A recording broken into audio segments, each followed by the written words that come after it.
ప్రకాశం జిల్లా కందుకూరులోని పొగాకు కేంద్రాన్ని మాజీ మంత్రి కాకాని గోవర్ధన్ సందర్శించారు. ఈ సందర్భంగా కూటమి ప్రభుత్వంపై తీవ్ర విమర్శలు చేశారు.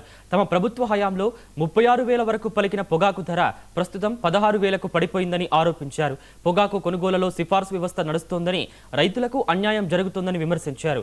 కర్ణాటకలో అధిక ధరకు కొనుగోలు చేస్తున్న వ్యాపారులు ఏపీలో సిండికేట్గా ఏర్పడి రైతులను దోచుకుంటున్నారని ఆరోపించారు. ఈ కార్యక్రమంలో వైసీపీ నేత బుర్రా మధుసూదన్ యాదవ్ తదితరులు పాల్గొన్నారు. నాయకులు కార్యకర్తలు అందరం వెళ్ళి పరిశీలించాం, రైతులతో మాట్లాడాం.